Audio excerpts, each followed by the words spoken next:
আজি সকলোতকৈ ডাঙৰ আৰু বহুত ভাল খবৰ এটা দিবলৈ আহিছোঁ এই দৃষ্টিহীন ছোৱালীজনীৰ ওচৰতে। আপোনালোকৰ মনত আছেনে অলপ দিনৰ আগত দেখাইছিলোঁ এক নামটো আছিলে অপৰাজিতা দুৱাৰা ন জোনমণি দুৱাৰা। তাই বহুত এটা ভাল খবৰ আছে তাইৰ বাবে, কিন্তু প্ৰথমতে এই ঔষধখিনি লোৱা দেই। তোমাৰ চাগে ঔষধ শেষ হৈছিলে, এই মাহে লাষ্ট দিলোঁ আৰু নিদিওঁ আৰু তোমাক আৰু দেই, এই মাহে লাষ্ট আৰু কি কাৰণে নিদিওঁ আপোনালোকক জনাই আছোঁ। জোনমণিয়ে কেৱল পঢ়িয়ে থাকে, এইবোৰ ব্লাইণ্ডৰ কিতাপ হয় আৰু তাই চকু মেল খাই থাকে, কিন্তু চকু এটা দৃষ্টিশক্তি নাই। মই অলপ দিনৰ আগত দেখাইছিলোঁ আৰু আজি জোনমণি সফল হ'ল। কি সফল হ'ল কি নাই হোৱা সকলো আপুনি জনাই আছোঁ।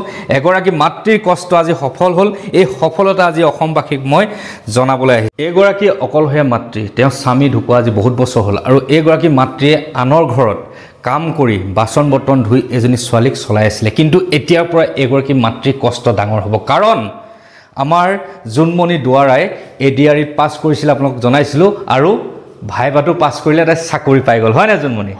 এতিয়াৰ পৰা এগৰাকী মাতৃয়ে কাৰো ঘৰত কষ্ট কৰিবলগীয়া নহয়। আৰু যি ঘৰ মানুহে এইগৰাকী মানুহক তাইক ADREত পাছ কৰাৰ কাৰণে কামৰ পৰা উলিয়াই দিছিলে, মই তেওঁলোকক ক'ব বিচাৰিছোঁ মানুহে হিংসা কৰিলে ভাল। আজি এজনী দৃষ্টিহীন ছোৱালী, ভৰি দুটাও বিকল, তাই খোজকাঢ়িব নোৱাৰে, তাই এইটো লৈ খোজকাঢ়ি থাকে, এইডাল লৈ সেইজনী ছোৱালী আজি দেখুৱাই দিলে যে চকু নাথাকিলেও ভৰি বিকল হ'লেও এই বুকুত যদি সাহস থাকে, মনত যদি দম থাকে, তেতিয়াহ'লে ছাকচেছ কৰি এনেকুৱা দুখনি মাতৃৰ চকুলো মচিব পাৰি। তাই কেৱল চকুৰে দেখা নহয়, তাই চকুৰেও নেদেখে, লগতে তাই ভৰি বিকল আৰু এনেদৰে তাই এনেদৰে খোজকাঢ়ি থাকে চক। আৰু সেই মাকে আজি ইমান দিনে এনেদৰে খোজ কঢ়াই আছিলে আৰু এনেদৰে তাইক চিকিৎসা কৰি আছিলে। জোনমণি, এতিয়াৰ পৰা তোমাৰ মায়ে কষ্ট কৰিব লগা নহয় আৰু ন? তুমি কৰি দেখাই দিলা।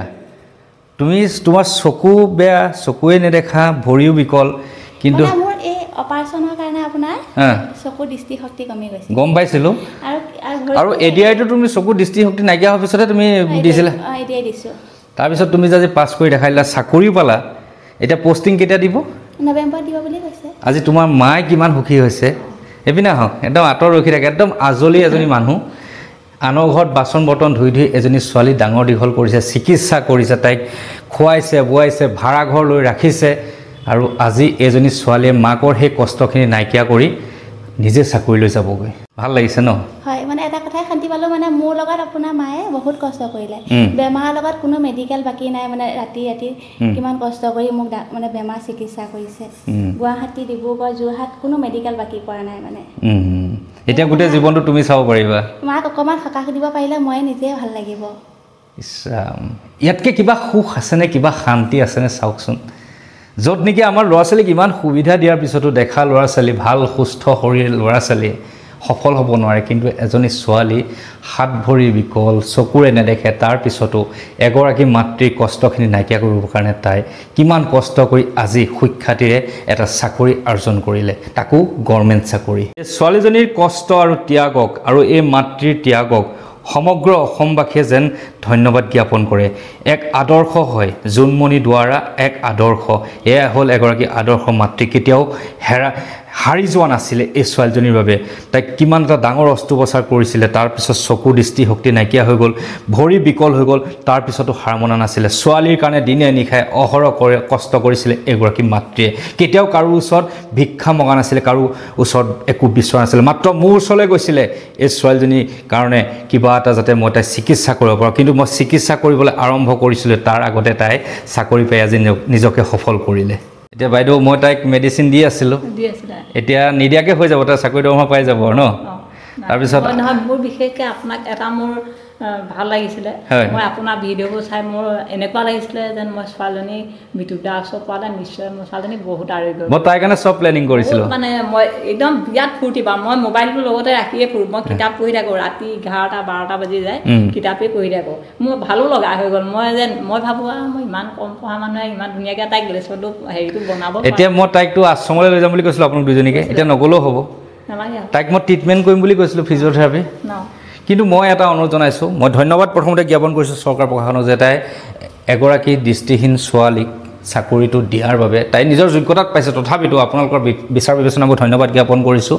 লগতে এটা অনুৰোধ কৰিছোঁ, পাৰে যদি তাই পষ্টিংটো গোলাঘাট জিলাত দেৰগাঁৱত দিবলৈ চাব, তেতিয়া মই তাইক ডক্টৰ অৰুণজ্যোতি হাজৰিকাৰ ওচৰত ফিজিঅ'থেৰাপি ট্ৰিটমেণ্টটো কৰি থাকি তাই ভৰিকেইটা ঠিক কৰিব পাৰিম হয়নে নহয় মই কৈছিলোঁ যদি তাই পষ্টিংটো গোলাঘাট ডিষ্ট্ৰিক্টৰ দেৰগাঁৱত হয় তেতিয়াহ'লে তাইকো চিকিৎসা কৰি তাইক সুস্থ কৰিব পাৰিম এখন স্কুটি জোনমণিয়ে পোৱা আছিলে জোনমণি স্কুটি নতুনেই হৈ আছে কাৰণ মাকেনো চলাবলৈ ক'ত সময় পায় আৰু এইবিলাক কিতাপ পত্ৰটো আছে এইবিলাক কিতাপ চব মাকে পঢ়ি দিয়ে এইবোৰ দেখা মানুহৰ কিতাপ এইবিলাক দেখিছেনে মাকে পঢ়ি এইবিলাক আপোনাৰ মুখস্থ হৈ গ'ল চাগে মাকে আগত মুখস্থ কৰে জীয়েকক এইবিলাক পঢ়ুৱাই তাই মনত ৰাখে আৰু তাই তেনেদৰে পৰীক্ষাত উত্তীৰ্ণ হৈ এতিয়া হাই ছেকেণ্ডেৰী পাছো কৰিলে এতিয়া BA পঢ়ি আছে চাকৰি পালে অসমবাসীৰ বাবে এটা সুন্দৰ খবৰ এগৰাকী দৃষ্টিহীন যুৱতীয়ে নিজকে সাকসেস কৰি দেখালে এগৰাকী মাতৃৰ কষ্ট সফল কৰি দেখালে গতিকে ইয়াতকৈ ডাঙৰ সুখ আচলতে একোৱে হ'ব নোৱাৰে চাওকচোন তাই কেনেকুৱা এটা জীৱন ভগৱানে তাই ভৰিকেইটাও বিকল কৰিলে ইমান ধুনীয়া মৰম লগা ছোৱালীজনী চকু জুৰি নাইকিয়া কৰি দিলে কিন্তু ভগৱানে এফালে যদি দৰ্জা বন্ধ কৰে এফালে কিন্তু খোলা ৰাখে তাই এই মন মগজু কিন্তু এতিয়াও ভাল কৰি ৰখাৰ বাবে তাই এইবিলাক কিতাপ পঢ়ি তাই আজি চাকৰি পাবলৈ সুযোগ পালে চাকৰি পালে নিজকে সফল কৰিলে আৰু সফল হ'ব এই জোনমণি দুৱাৰা এতিয়া আপুনি যে কৈছিলে গুৱাহাটী যাব লাগিব বুলি কি কাৰণে যাব লাগিব বুলি কৈছিলে তাই গুৱাহাটী মানে কিবা টেষ্ট কি মেডিকেল টেষ্ট কৰিব আৰু কাগজপত্ৰ ভেৰিফিকেশ্যন কৰিব সেইখিনিও কৰিব চাগে আচ্ছা হয়তো দৌৰা-দৌৰি লাগিব আৰু দুদিনমান মোৰ পইচা পাতি মানে বৰ একো নাই আপুনি চিন্তা নকৰিব গুৱাহাটী মেডিকেল টেষ্ট কৰিব যাওঁতে যদি মই সময় পাওঁ মোৰ গাড়ীয়ে জোনমণিক লৈ যাম ঠিক আছে যদি নাপাওঁ গুৱাহাটীলৈ অহা যোৱা খৰচ আপুনি ক'ব কোন তাৰিখে যাবলৈ কয় মই দি পঠিয়াম যদি মই পাৰোঁ মই নিজে লৈ যাম তাক ঠিক আছে কাৰণ জোনমণি দুৱাৰা দায়িত্ব তেতিয়াই মই লৈছিলোঁ কাৰণ তাই চাকৰি পোৱাৰ পিছতো তাই কিছুমান বহুত প্ৰব্লেম আছে ভৰিকেইটা ঠিক কৰিব লাগিব তাইক সুৰক্ষিত কৰি ৰাখিব লাগিব এগৰাকী মাতৃয়ে কিমান কৰিব গোটেই জীৱন তাইক চাব লাগিব গতিকে তাইক অন্তত যদি ভৰিকেইটাই খোজকাঢ়িব পৰা কৰোঁ তেতিয়াও এগৰাকী মাতৃ এদিন যদি অসুস্থ হয় তেতিয়া তাই নিজে দৌৰি পৰিব যদি কেনেবাকৈ চকুকেইটাও যদি দিব পাৰোঁ তাই নিজৰ টকা উঠাব এতিয়া চকুৰ কাৰণে মাতৃক চলাব গোটেইখিনি যদি সফল হয় তেতিয়াহ'লে এগৰাকী মাতৃ নিশ্চিন্ত মনে থাকিব পাৰিব গতিকে মই কথা দিলোঁ যদি গুৱাহাটীলৈ যিদিনাখন কিমান দিনৰ পিছত যাব লাগিব কোৱা নাই ন যদি গুৱাহাটীলৈ যাব সময়ত আপোনাৰ পইচা নাথাকে পইচা দিম যদি মোৰ সময় হয় তেতিয়া আমি তিনিওটা গুচি যাম তাক মেডিকেল টেষ্ট কৰাই চাকৰিত জইন কৰোৱা দিনাখনলৈকে মই দায়িত্ব লৈ থাকিম ঠিক আছে মনটো ভাল লাগিছে নাই এনেওতো মন ভালেই আৰু অলপ ভাল লগাই থাকিলে পইচা পাতি নাইকিয়া হৈ আছে গতিকে এইখিনিয়ে কথা মই কি কৰিব লাগিব জইন কৰাবলৈ যাব লাগিব চাকৰিটো জইন মই কৰাবলৈ যাব মা আৰু মই যাব লাগিব ন আমি তিনিজন যাম এটা জোনমণি দুৱাৰাৰ মোক এটা দিছে যে চৰ্ত দিছে মই তাইক জইন কৰাবই লাগিব ঠিক আছে তাই চৰ্ত মানি লৈছোঁ তাইক জইন কৰাম খুবেই এটা সুন্দৰ মুহূৰ্ত সুখৰ মুহূৰ্ত জোনমণি দুৱাৰা চাকৰি পোৱাৰ বাবে আপোনালোক কিমান সুখী হৈছে নাজানো কিন্তু মই বহুত সুখী হৈছোঁ এটা কাৰণে সুখী হৈছোঁ যে